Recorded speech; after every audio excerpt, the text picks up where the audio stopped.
the television producer. Okay, we're there. Live in one. And we are live.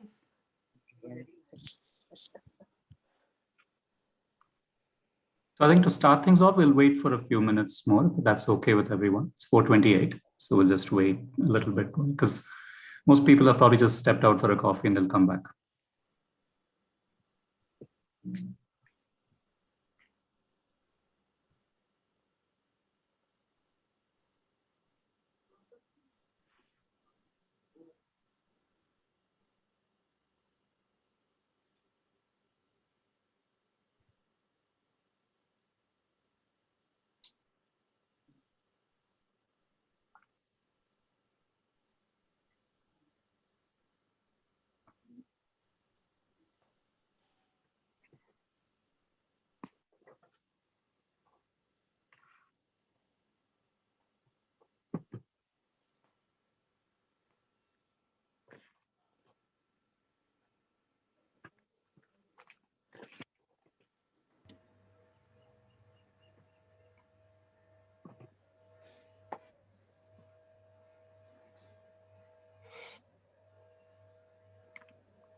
Okay, I think we'll get started. Fleur, over to you. You'll have to unmute yourself, Fleur. Hi, everyone. Nice to have you all back. It's my privilege today to introduce Dr. Rob Burks. We were just talking a little earlier that perhaps one of the happy fallouts of the pandemic is that the OHAI seminar this year is privileged at this session to have someone who has spent a lifetime doing oral history. It's my honor to introduce Dr. Robert Burks, someone who's worn many hats: project director, writer, editor, council member of the International Oral History Association, and the list goes on. Dr. Rob Burks has served at the prestigious British Library as lead curator, oral history since 1988, and director of National Life Stories since 1996. Arts and crafts, business and finance, science, architecture, publishing. He has led teams into oral histories in all these varied fields. His legacy surely lies in the publication he has to his credit. On a personal note, let me refer you to a book Rob Burks has edited with Al Thompson. Well-thumbed, dog-eared, it's like my Bible. The Oral History Reader is now in its third edition. It's my encyclopedia, my go-to book for theory, method, and use of oral history. His other publications, equally prestigious, are Oral History, Health and Welfare, Routledge 2000, Ukraine's Forbidden History, 1998, and numerous audio publications, which include Voices of the Holocaust, a cross-curricular resource map. Dr. Burks has been secretary and trustee of the Oral History Society and visiting professor at the University of Huddersfield, among other honors. The British Library's relationship with the BBC, the Listening Project, airing 4 times weekly, is coordinated by Dr. Perks. Currently on the project board for a really prestigious project, which is called Unlocking Our Sound Heritage, an ambitious 5-year, 18.8 million pound British Library project to digitally preserve 100,000 of the British nation's most rare and vulnerable sound recordings. Dr. Perks's vast experience in oral history is virtually impossible to fit into this hour-long session. Doing her best to steer this conversation is our very own OHAI's founder member, former secretary and president, our very own Dr. Indira Chowdhury. Dr. Chowdhury's PhD in history comes from the prestigious School of Oriental and African Studies, and which is in London. Her forays into oral history include building up of the precious institutional archives at the Center for Studies in Social Sciences and the Tata Institute of Fundamental Research in Mumbai. She currently heads the School of Public History at Srishti in Bangalore. Her publications are numerous, but her passion and commitment for the promotion of oral history in India brings to her workshops. She brings these to her workshops and seminars year after year. Indira also has been president of the International Oral History Association from 2014 to 2016. So we have two brilliant stars here. We look forward to an interesting hour. Over to you, Indira.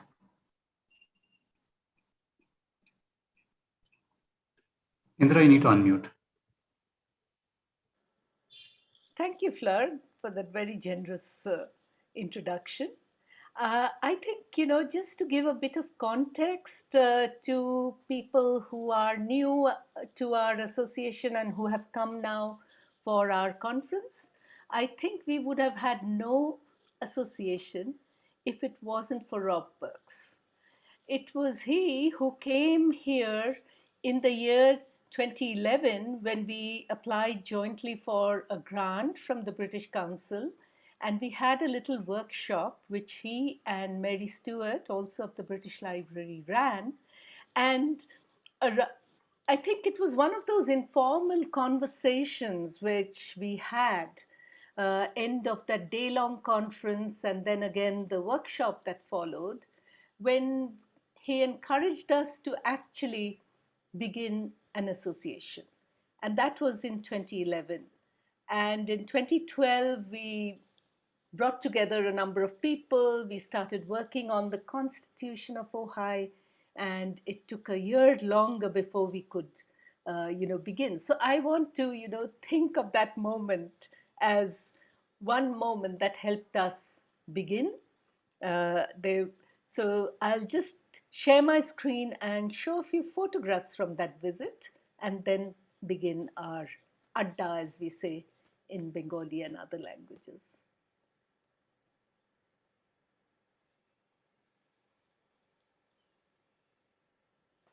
So that's Rob at the conference, which we had organized at the National Gallery of Modern Art in Bangalore.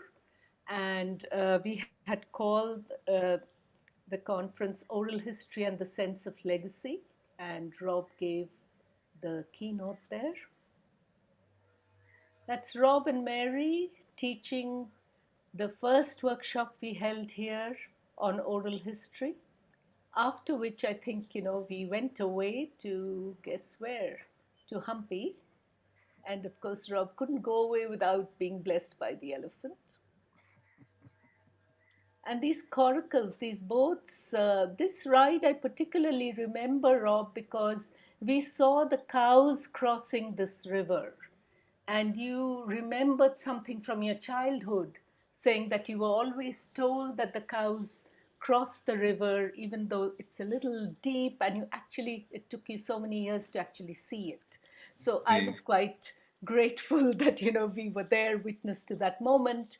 So without further ado, I think I'm going to start asking Rob Well, about. actually, Indira, I have another memory of that crossing, which is only when we got to the other side in that tiny boat that I saw the sign that said "Beware crocodiles," Yes. um, which I'm not sure I would have got on the boat in the first place if I'd seen the sign when we got off the boat. But we had a fantastic trip, and I have very fond memories of that period and that conference. I think you're right. It was a significant moment for oral history in India. And I'm so privileged that we were there. And that's why, too, I think we all felt that now, when you were retiring, this was a moment to invite you to come and talk to us. And I realized that you're very busy at this moment. So I've got some questions. We may not be able to go through all of them, but can you begin by telling us about how your journey into oral history began, how it started? Well, I guess like a lot of people as kids who were interested in history, I was very much a history enthusiast, partly through my father, I guess. But I always studied history at school, spent a lot of time going to castles and historic places, reading history books and so on. So it was very much in the blood. And then I studied history at university, and it seemed obvious then to begin to follow that course, and I did a PhD. And it was quite a traditional political history PhD, and sometimes rather dry, I have to say.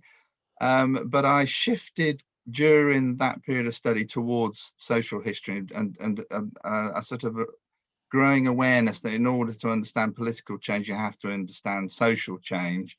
And it was through that I first encountered oral history, and particularly the first edition of Paul Thompson's book, The Voice of the Past, which I think for many of us was an awakening of the value of personal testimony and of the oral history sort of methodology. But I didn't really do a lot of oral history for my PhD. I think I did, half a dozen interviews, but it alerted me to the methodology. And I guess another strand always for me has been tape recorders. I've always been interested in tape recorders since I was a kid. I bought an open reel tape recorder with the money I saved up from doing my paper round.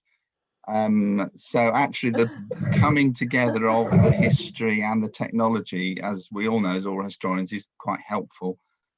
So I was then very lucky to land a job working for Bradford Museums in the early 80s to run a community oral history project.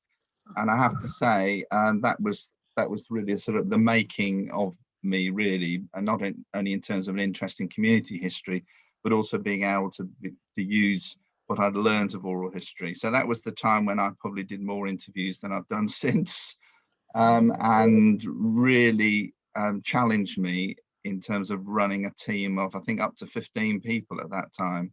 So it was a real moment of change for me, really. And when you decide to join the British Library, I mean, this experience of working with a team, the collaborativeness of oral history surely helped later when you had this huge team and not all of them were in house, a lot of them. If you could talk a little bit about that work and how. Yes, I think being a historian can be quite a solitary pursuit, can't it? I remember when I was doing my PhD, locked in libraries for, day after day, reading newspapers on microfilm and so on. And I think, by nature, a fairly sociable person. And actually, I've noticed that quite a lot of oral historians are quite sociable people. So maybe oral historians are the sort of sociable end of the historical profession. And in that way, you're right, as we all know, oral history, you can do it on your own, but it's much better if you can do it as part of a team. And I've always benefited from working with a whole range of people of different backgrounds and ages. and you learn a lot from them and from working as a team. But you also, I think, certainly working at Bradford Museums in the 80s, you quickly realise that people bring a lot of different skills and background to what we all try and do as oral historians, and that sort of enriches the way in which you can do it. It definitely gave me an edge, I think, when I eventually got to the British Library, because I think for someone of my age, I'd probably managed a wider range of people than was typical of in fact, many curators at the library at that time. But we started quite small at the British Library. I was the first oral history curator in 1988 that there had been. And on day one, I was given a list of, a couple of dozen of collections that the then spoken word curator, who's mainly interested in drama and literature, he thought, oh, well, these are oral history, Rob Perks can look after these. So it started from quite small origins, but it was around the time when Paul Thompson had set up National Life Story Collection, which was slightly separate from the oral history department. And it was the end of a long campaign that Paul had mounted to try and get the British Library to take oral history seriously and try and create a base for oral history. I mean, he started with the National Sound Archive before it joined the British Library in the 1970s, but had failed. But by the late 80s, I think the feelings had changed, and they were happy to welcome this new charity, National Life Story Collection, under the wing of the British Library, by which time the National Sound Archive had become part of the British Library. So when I started, I had a brief to oversee Paul and his charity, and of course I'd known Paul for some years by then. So it was a very good sort of coming together of different approaches. Paul and I worked together then to really develop oral history at the British Library, using the charity as I think quite an important vehicle for raising external funding, because I don't think oral history would have developed as it has done at the British Library into this huge, collection, had it not been for that sort of flexibility of movement, really. So that it allowed us to bring in experts and advisors and external funding to do a whole series of projects, which, as you said, involved freelance interviewers, archivists, a whole range of different people who were employed through the charity rather than through the British Library. But, I was just wondering, at that time, the time you're talking about, late 80s, what was it like in the universities? Was it being taught? Was there a lot of public interest in oral history? So did the association, the society, Oral History Society, start working in the way all of you have done in training people, doing things there? It was patchy. There were individual academics, not all in history departments, incidentally, because Paul Thompson, although we think of him as a historian, actually a sociologist. He was in a sociology department, actually. But it was patchy. There were individuals like him, Elizabeth Roberts at Lancaster. I mean, you can point to individuals, in the Scottish universities who were doing oral history work themselves. They were perhaps teaching some of their students, particularly postgraduate students. Didn't have a lot of presence at undergraduate level. There was a bit happening in schools. A new national curriculum was introduced in the 90s, and there were opportunities for kids to start getting involved in doing oral history interviews with members of their own community and their own family. That was quite a change, actually, but it was very patchy, and it certainly wasn't until later, after the turn of the century, really, where there was a lot more oral history teaching going on in universities. And the same would be true of the sort of heritage profession, really. I mean, when I was involved as a museum curator in the early 1980s, there wasn't very much evidence of oral history. in the 80s, but that developed quite fast, particularly in museums, and also in libraries, less so actually amongst archivists. Archivists were probably 10 to 20 years behind in the UK in really embracing the value of oral history, in marked contrast actually to the situation in the States. So to answer your question, it developed, I think, from the 90s onwards in universities, and some of that was the change around encouraging universities to embrace their own communities and to think much more about research impact, and funding then gradually began, the universities gradually began to shift towards supporting that more impactful research outputs, and that obviously lends itself tremendously to oral history based activities. So then what you see over the last 10 years, a lot more partnerships between universities and the community and organisations like the British Library.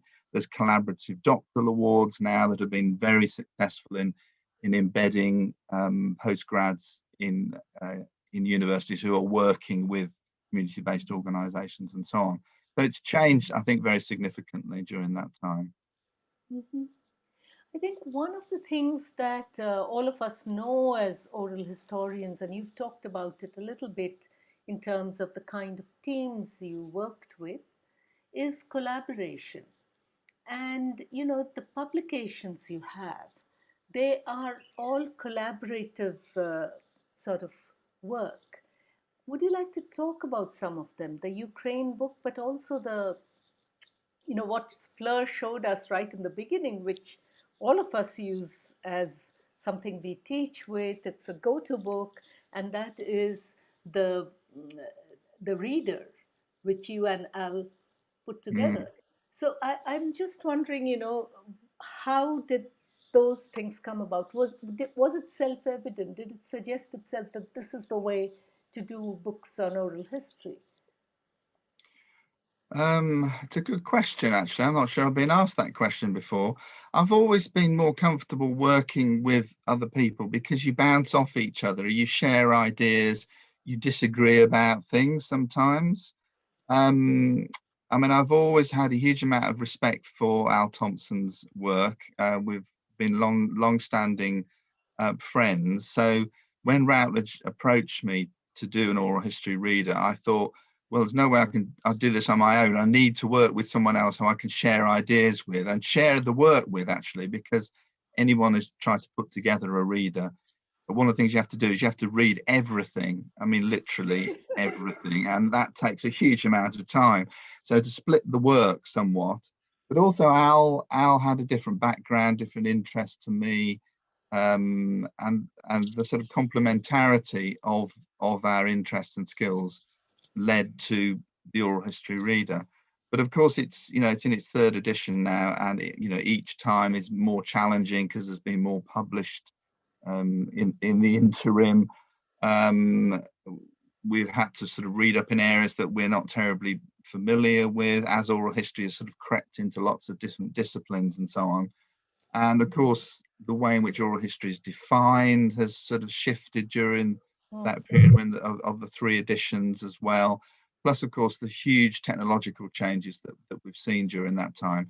So in order to sort of get across all these developments, you not only have to work with one other editor, but you also really have to work with a whole series of other sort of contributors, by which I mean, you expose your ideas at conferences, events like this. It's not just the two of us. We've had input from people all around the world, people like yourself and others, through the International Oral History Association. So I think any endeavour like that has a lot of other people who contribute to it, sort of knowingly or unknowingly. In the case of Ukraine, the key collaboration there initially was with a photographer.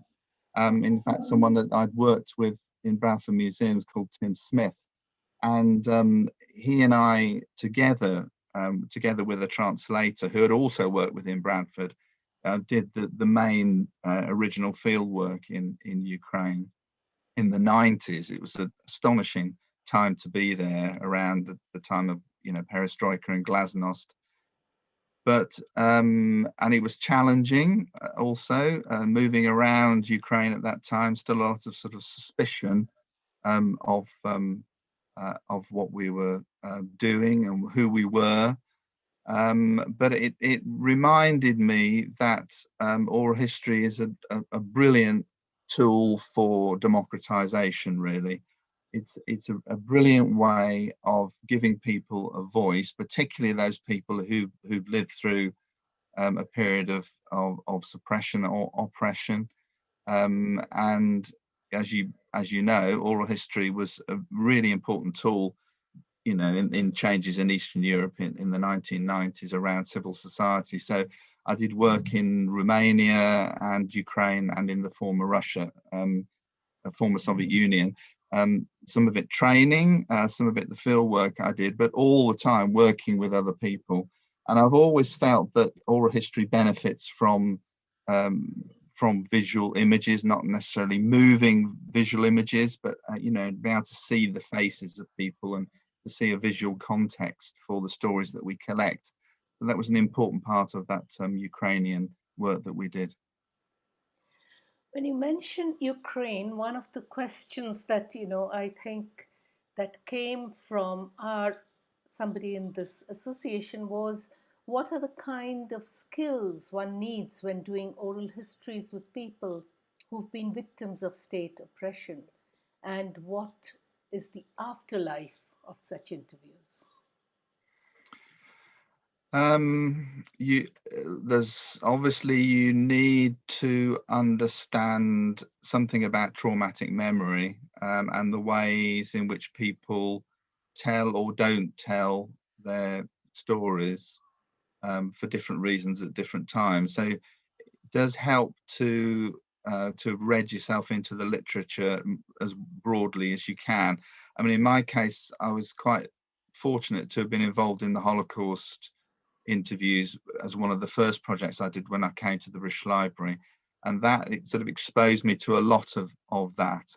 So it's, you know, it's being able to understand silences and absences, the cadences in which people speak, the need for sort of regular breaks, the need for support for interviewees to share their experiences. You know, a patience and understanding when they don't want to tell their stories or they change their minds.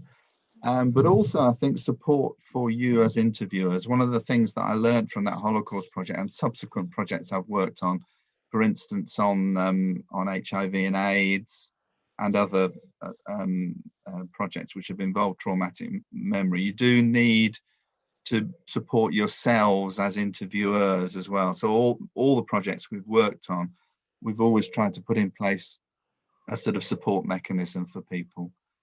In terms of the longer life of those projects, there's no doubt, I think, in the case, for instance, of the huge outpouring of oral history work in the former Soviet Union and the Eastern Bloc in the 90s, that did definitely lead to a better understanding of what had happened under communism, and creating a whole new archive for historians of the future. Now, we know in some cases, in Russia, for instance, you know, a lot of that archival material has been suppressed or removed, and a lot of it is held actually outside Russia now, particularly the work that Orlando Figes did for his fantastic book, The Whisperers, which I think is still one of the best oral history books on the former Soviet Union, incidentally. But it's the legacy of that stands, I think, for future historians, and recorded that particular moment, because there was a moment when a lot of people wanted to tell their story, where they felt safe, and that began to change again later, as we know, particularly in Putin's Russia, where people became more cautious again about sharing their experiences. Thank you for that, because this brings to mind what we were discussing with Rama in the morning about interviewing during crisis. I think this has exercised a lot of us, that what is the right time to interview? Should we interview now because this moment is historic, or should we wait and then explore memories of this moment. So I wanted to ask you about these problems and how you went about it during COVID. Well, we've, like everyone else, I think, in the oral history world, we've been grappling with this question. I mean, there seems no doubt to me that there is a difference of tradition and an opinion in Europe than there is in North America. The notion of crisis oral history is one that's sort of well understood and embedded within North America, particularly US oral history practice, whereas it's always been regarded with some suspicion, particularly in Britain, I think also Europe, on the basis that as oral historians, we perhaps should be stepping back a bit and contextualizing memory and experience somewhat after the time.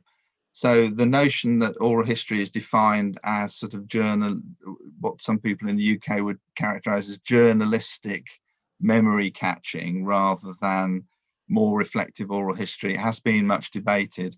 I think we certainly at the British Library took the view that we would not try and launch a sort of COVID oral history project per se, but that we would take a mixed approach working with partners so that we would put in place a sort of longitudinal way of capturing what was going on. And we're doing that with Manchester University for a project called NHS Voices of COVID, which is a longitudinal interview project where we're interviewing people involved in the National Health Service and patients and policymakers over a few years. And that may be, if you're going to go for crisis oral history or whatever you call it, maybe that's the way to do it, to regard it as a sort of longitudinal project where you're building up that reflection over time. I certainly sort of take the view that we shouldn't just be repeating what journalists are doing. If we're to bring anything to the party, it has to be something about our methodology, whether it be the life story context, the more reflective context, the way in which we position personal experience within, family and education and broader social concerns. So I think we can bring those sorts of things to it. But you're right, whether this is what we should be doing as oral historians or whether we should wait is a really good question, and I'm not sure there's an easy answer to it, to be perfectly honest.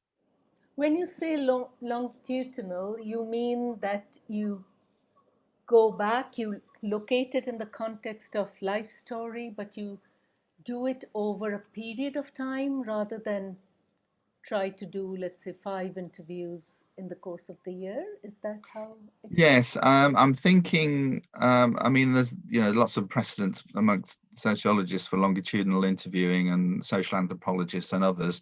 What I'm thinking of here really is, in the case of the National Health Service I'm talking about, the project, was already underway before COVID. So they'd had already done longer biographical interviews with people involved in the NHS. So when COVID started, there was a sort of ready-made interviewee sample there who could just be picked up and interviewed, repeatedly during the pandemic, and we hope afterwards as well. So it's perhaps slightly unique in that regard. But there's been other projects that we've been involved with partners in which we've been very keen to sort of embed the biographical context where we can, so that we're not just doing sort of instant journalistic style gathering of memory and evidence. So in order to, I mean, obviously one of the things I've been very keen is that we have a sort of mixed range of different types of testimony being brought into the British Library's collections. So quite early on in the pandemic, I headed up a BL-wide collecting group, not just for oral history, but for news, for websites, for podcasts, other social media, creative responses. And we've also developed relationships with the BBC. So the BBC just through what they do on a day-to-day basis, have generated a lot of COVID-related material. Some of it written, like what's called the COVID Chronicles, which we're going to be archiving. BBC Local Radio has been encouraging people to upload, poems and songs and reflections about the pandemic, and we're going to be archiving a sample of those as well. So I think all of these are versions and types of personal testimony, which will all contribute, I think, to our understanding of the pandemic going forward. But we have not, we definitely took the decision that we weren't going to, launch a project called, COVID Voices or something, then try and interview people around the country about it.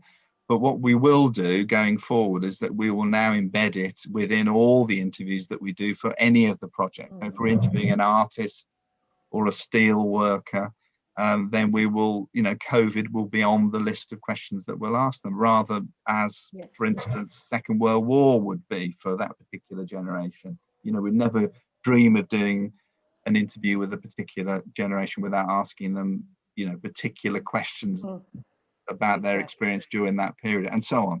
So I think that's a much better way of embedding, as oral historians, embedding COVID within that broader social context and within the broader biography.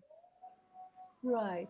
So I wondered, that we were just looking at some of the presentations earlier, and they are interviews that are masked interviews, holding mics at distances. And I'm just wondering that apart from these kinds of technological challenges, which you're welcome to elaborate on, were there also ethical challenges that COVID brought about? Well, yes, because potentially you're interviewing people who are not in a particularly good place to be interviewed, particularly if you're trying to do it remotely with technology that they may not be familiar with. Particularly early on, there was a lot of discussion about whether we should be doing any interviews at all during this emergency, because people were struggling, isolated, in some cases bereaved, or I had family members who were severely ill. Is this the moment when oral historians should be, contacting them and saying, well, we want to talk about, either the situation you're living through or about your life? So there was lots of ethical discussions about that. There was a lot of discussion about traumatic remembering, and whether remote interview over Zoom was going to allow us to be sort of supportive in the way that you would perhaps normally be able to in an in-person or face-to-face interview. And I, quite early on, I think the Oral History Society and the British Library recommended against obviously face-to-face interviews, because it simply wasn't possible during lockdown, but was recommending against interviews going ahead at all if they didn't need to. So for projects where interviews could be delayed until such a time as face-to-face interviews could recommence, that was the recommendation that we made. And I think I still stand by that. I still think, even though it's clear now that we can do interviews remotely, there's no doubt that face-to-face or in-person interviews are better. No, there's no doubt about that. However, as we found over the last year, technology can deliver extremely good results. We're using something called Zencastr, which is a two-end way of making extremely high quality WAV recordings, which are probably, the audio is probably almost as good, if not as good, as a face-to-face interview. But what my interview team reports is that it changes the dynamic of the interview. Those little sort of tells and body language that we get, that we're very vigilant to, aren't we, as interviewers, that we get from sitting with someone.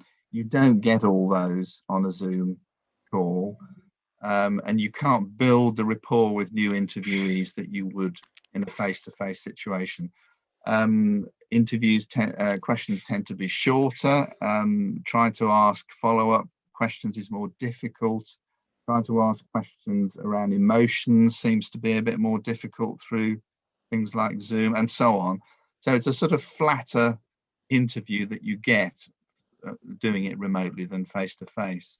So that has been one of the big challenges. But I think what will probably emerge from all this is, and I think it's probably welcome, is a more hybrid approach, a mixed approach. There will be projects who perhaps will use the new technology to interview people who they wouldn't otherwise be able to interview. Maybe they're housebound or they're geographically distant and you don't have the budget to go and visit them and so on. So there's clear silver linings, I think, that have emerged from the pandemic.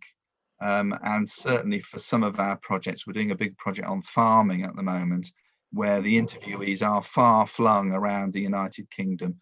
Nothing like your distances in India, but nonetheless big distances. And it has allowed the interviewer to do interviews easily from his home in Ipswich rather than travelling to northern Scotland. So in that sense, I think maybe now we've cracked it and we're a bit more familiar with the technology, maybe we will do more of these sorts of remote interviews, and maybe we'll become better at it. We'll develop better skills. Maybe our interviewees will be more comfortable with it, and some of the things I mentioned earlier perhaps might change. So I think we just need to wait and see how that's going to develop, I think. But what then, Rob, would be the implications for archiving these oral histories? While there's digital enabling, except for Zencaster, which will still give you a .wav file, you generally end up with files that are MP3 or they are much thinner, not as dense. What would it mean for the archives? Well, I mean, it means the archives will be different. I think archivists and sound archivists, perhaps particularly, have reconciled themselves to the fact that, as far as the pandemic's concerned, we are going to be offered a lot of material which doesn't meet our normal international standards of 44.1 16-bit WAV and so on, but that we will have collections which are valued and valuable for future users, which won't be in ideal audio formats, but that reflects the emergency that we've been living through. I think there's something that's happened, for instance, in news, in that we're all very used now to watching the news with quite low quality Zoom contributions and interviews and so on.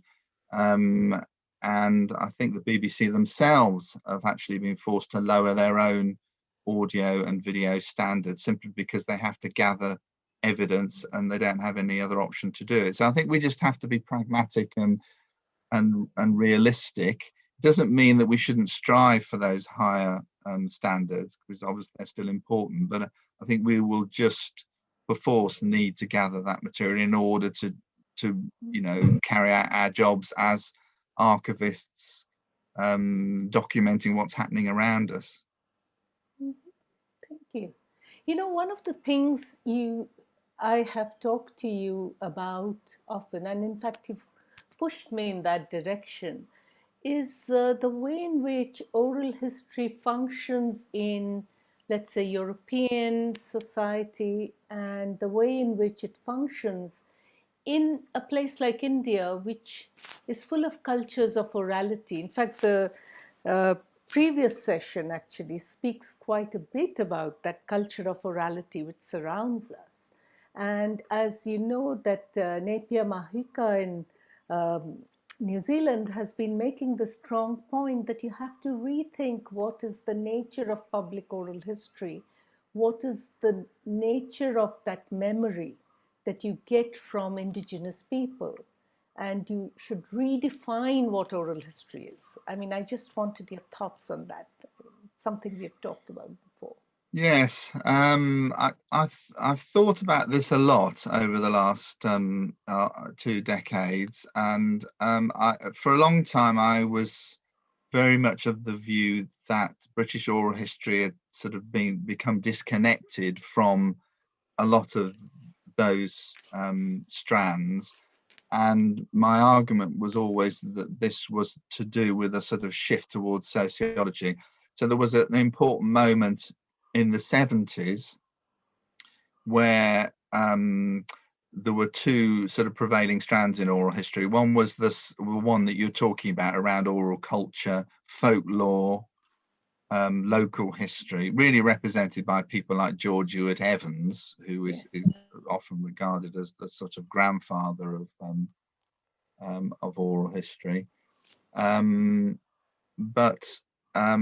what happened, although he was actively involved in the Oral History Society, is that the sort of Paul Thompson sociology school and approach to oral history prevailed, and slightly the baby was thrown out with the bathwater. So the sort of shift to a more scientific life story approach to oral history slightly, I think, unhooked oral history from the sort of oral tradition.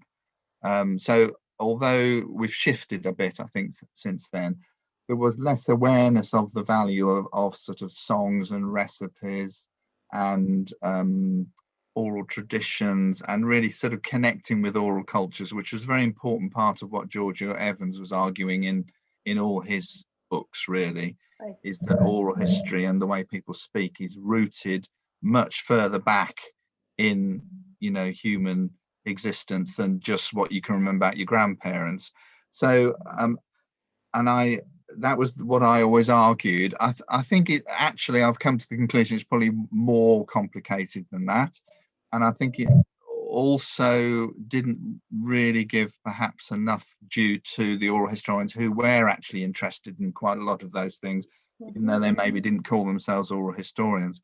So I think what's happened as oral history has become sort of embedded in many different disciplines and approaches, I think we as oral historians are now regarding, poetic forms and performative memory in different ways, perhaps, than we did 20 years ago.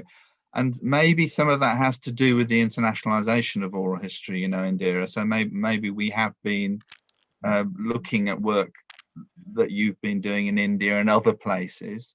I'm thinking of Aboriginal work in Australia and New Zealand. That's interesting you mentioned New Zealand.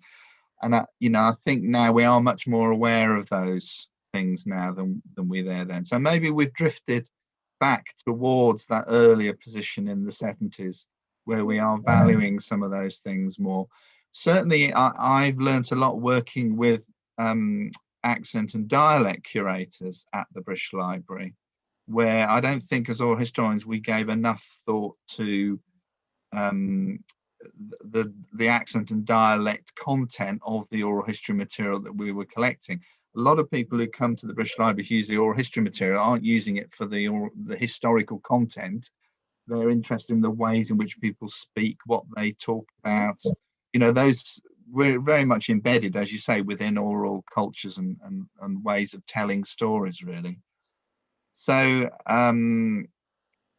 maybe I overstated it slightly 10 years ago when I spoke at your conference, because I think it is and will remain an important part of what we do. But nonetheless, some of it is to do with sort of perhaps literacy and demographic shift. I mean, there's no doubt that post during industrialization, a lot of families moved around the UK and became disconnected from their original base. Yeah. I think, from there, where I wanted to come is, since you speak about, this oral history having something much more than just the life story interview or memory going deeper, going into language. what, what did this thinking, how did it come to bear on, the two projects that you were, you founded, like Unlocking Our Sound Heritage and the Listening Project? How did it impact? How did these thoughts impact those two projects? Well, if we start with the Listening Project, I mean, the Listening Project was a UK version of the US Story Corps, essentially. I mean, there was a producer at BBC Radio 4 who felt that the UK needed a UK Story Corps. In other words, a format for people, particularly family members, but friends, to talk to each other about key moments in their lives. So it is an open question, actually, Indira, whether the Listening Project is oral history at all. And I've talked a lot about this. It's a form of oral history, possibly. I think it's more of a conversation than it is an interview, because both people are sharing. The format is sort of quite, although it's supposedly open, it's actually quite standardized, really, the way in which it's gathered, and it focuses on particular moments of conflict or change or emotion within the two lives of the people that are talking. Now, I don't want to invalidate what comes out of those, because they have given us a fantastic snapshot around people's lives. So, I mean, we've got 3,000 or something of these that we've collected now. They're something over an hour each, although they're broadcasting much smaller amounts than that. But I think they've added up to a very significant archive that we hold at the British Library, which you can access online, by the way, through the British Library's website. Insofar as a lot of the conversations are with younger people, obviously, as oral historians, we rush about trying to interview, that's not the oldest, but amongst the oldest people in our community, don't we? Whereas the Listening Project was avowedly, from the outset, about younger people as well. So it's meant that the oral history collections of the British Library have been enriched significantly by interviews with younger people, often interviewing older people, but nonetheless talking about their own lives. And it has got into a lot of sort of current issues that perhaps we wouldn't have done as through the other oral history collecting that we do. And I guess this notion of story is, it's called the Listening Project, but actually what's going on is that two people are listening to each other telling stories. So there's no sort of critical or self-critical or reflexive elements to what's going on. People are sharing stories or sharing experiences. So that's different, I think, from what we would normally do as oral historians, where we would push and ask supplementary questions, ask people to explain, and none of that really happens with the Listening Project. Unlocking Our Sound Heritage, I suppose, is my legacy project, really. In that for years I've worried about all the oral history material that was generated in the 1980s through the sorts of schemes that I was involved with myself in Bradford Museums. There was a lot of public funding that went into community history projects involving oral history in the 80s and 90s, and many of them have never seen the light of day. They're not being digitally available, they're not being accessible, they're not being catalogued. So I've long felt that we needed, just through the fact that the format will degrade if we wait any longer, I've long felt that we need to digitize that huge legacy of stuff from the 1980s and before, actually, that's holed up in people's houses and community centres and so on. So the project was an attempt to do that, not only for the British Library's own older formats, but also around the UK. So as of last week, we've digitised 250,000 items from around the UK, which is an astonishing achievement. We've done this by working with 10 regional centres who we've funded to do the digitisation, and we hold copies at the library as well. So it's been a fantastic achievement. Obviously, lockdown and COVID has thrown all our targets off because we've not been able to do a lot of the studio work, unfortunately. Nonetheless, it's been an amazing initiative, which will be a very important legacy, I think, for historians around the country for the future. And my final question is really, what is your advice for those of us in India who practice oral history? And, we don't really have a large official archive of oral history where we can deposit these recordings. So it's quite dispersed right now. So. Well, I think the answer probably is easier now than it was 10 years ago, to be honest, because we're all recording digitally now, almost exclusively, and digits can be kept and accessed much more easily than can, cassettes and open reels and mini discs and all those other things. So gradually we will be able to stop worrying about the sort of physicality of our sound archives and our oral history archives, and we'll have to start focusing on data integrity, data management, backing up material. But also, once you're in the digital domain, obviously you can provide access in lots of exciting and interactive ways. So the challenge, I think, for all of us will be to make sure that even if we don't have one big archive or one big computer system in the sky that will look after all this stuff, there might be lots of other smaller computers in the sky that will be able to look after this. So I think it's easier now than it's ever been in that regard, actually. And if necessary, it means that in some cases that we can hold data outside the countries in which the material is generated, if it's politically sensitive, for instance. I mean, Turkey would be a good example of that, where a lot of the oral history work that's been generated in Turkey is actually being archived outside the country in various ways. And there's other examples around the world that we can point to. And it's quite easy to do that now in the digital world. So I think it means, Indira, reaching out to multiple partners, people who can hold the data in different places securely over time, and gradually beginning to aggregate access to that data using web portals and so on, so that people can access it remotely in new ways.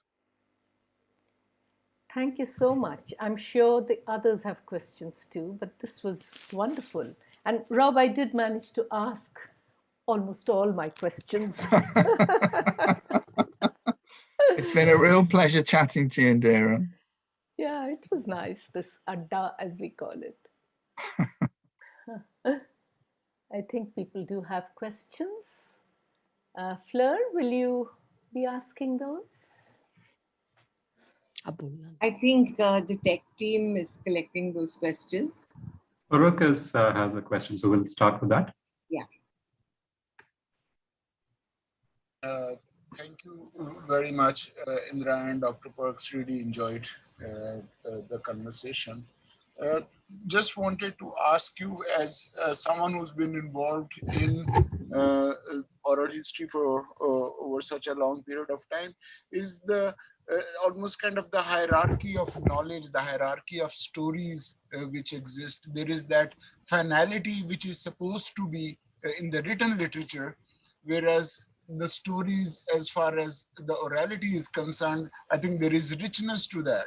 But somehow one is forever kind of the written word still dominates. So as someone who's been involved in this over such a long period of time, how have you seen, I mean, do you believe that hierarchy of knowledge, or do you think, I mean, for me, someone who was involved in the written word, now I think the orality is so much better, so much more complex. So wanted to ask your opinion on this. It's a good question, and one that we debated extensively, I think, when oral history was sort of taking off in the 1980s, where we were really being challenged by perhaps an older generation of historians who felt that if you weren't publishing a book, then you weren't sort of creating history and interpretation and so on. but also a rather, as you said, really a rather fixed idea of once you'd written the history, that was the history, and that it wasn't a fluid process. And I think what oral history has reminded historians is about the essential subjectivity of understanding the past, either as writers or as witnesses, but also that memories of the past shift over time, and that this not necessarily need to be regarded by historians as a weakness, but rather a strength in understanding that dynamic of the relationship between the past and the present.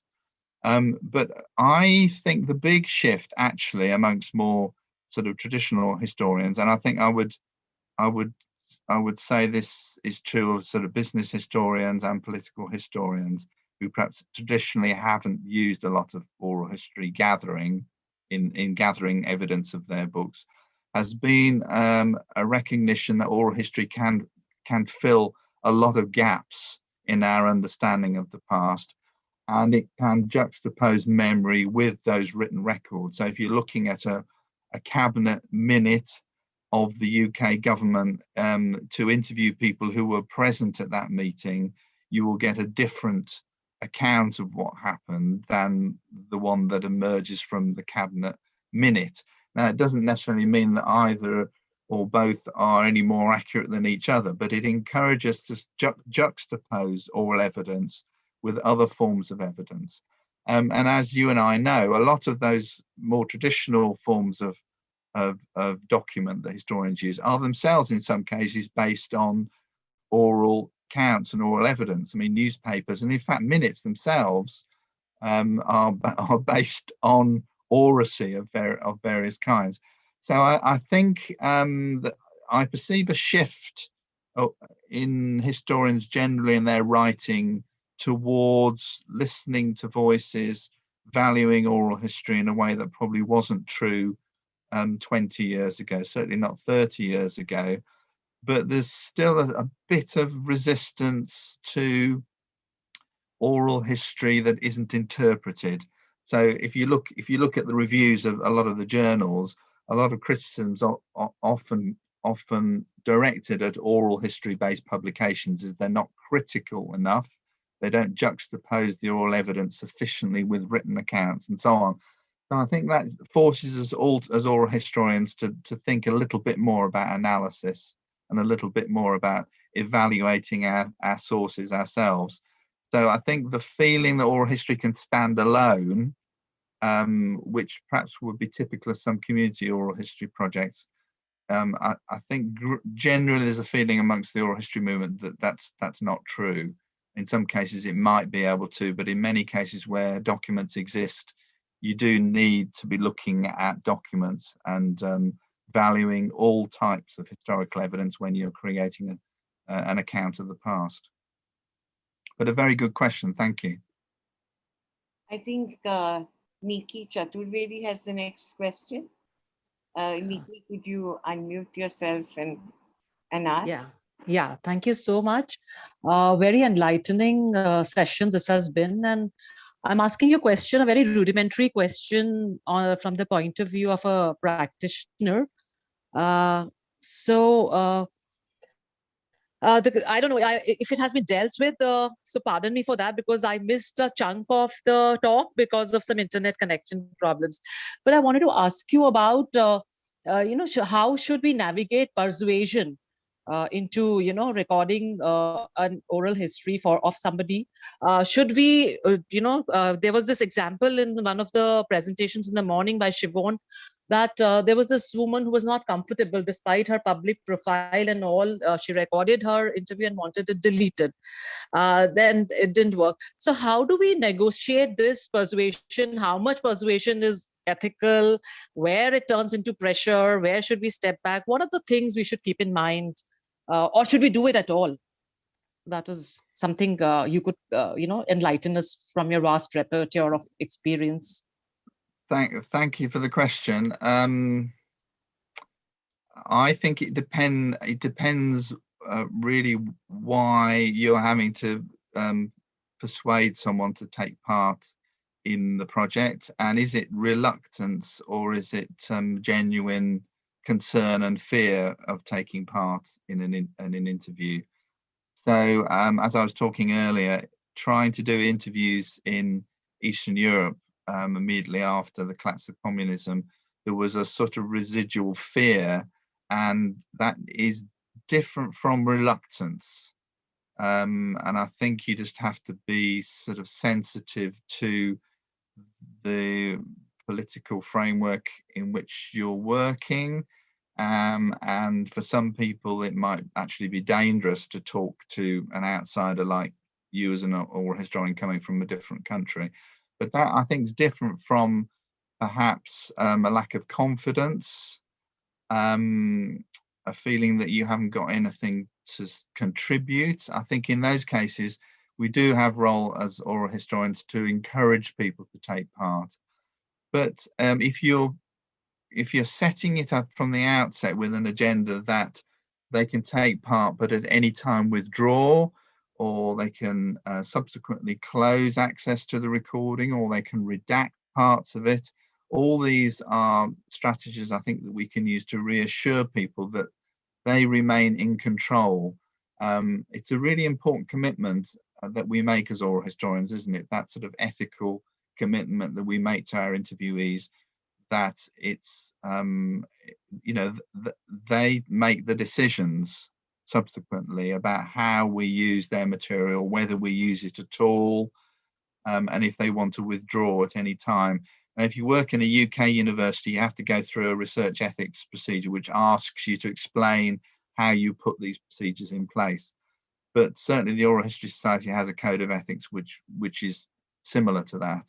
So you're empowering individuals to take part. You persuade them as carefully as you can within particular situations, and often giving them those reassurances can sometimes be enough actually for them to take part. So that would probably be my advice. So thanks. Thank you so much. There don't seem to be any more questions, so unless somebody else wants to ask. But Fleur, you yeah. had a question which you've asked in the chat box. Why don't you ask it? Yes. I was aware of it, but I felt that it would come out. But you should ask it directly. Yeah, can't find it now. Yes, my question was, you said that over the years, the definition of oral history has changed, especially over the last 20 years. Could you highlight or pick out or identify one sphere in which you feel the definition has shifted? Well, the one would be the listening project StoryCorps model, which is characterized by some people as oral history. And as I said earlier, some of it's oral history, a lot of it isn't historical, therefore it probably isn't oral history, but it is all oral. So I guess what I was reflecting more generally, Fleur, was a sort of sense in which when I started out doing oral history in the late 70s, early 80s, if you talked about oral history, people didn't really know what you were talking about. So you would always have to explain what it was you were talking about.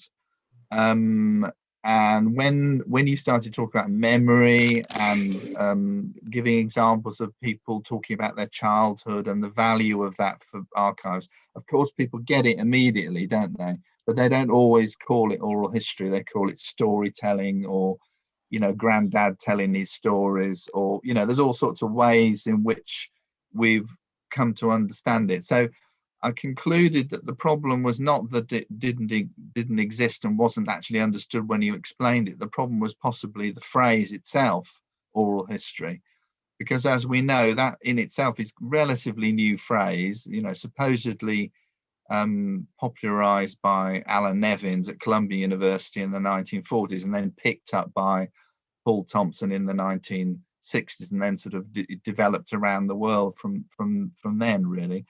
But I always remind people that it was a bit of an accident that it was spelt ORAL in the first place, because some people in the early days were spelling it AURAL, which of course is to do with listening rather than speaking.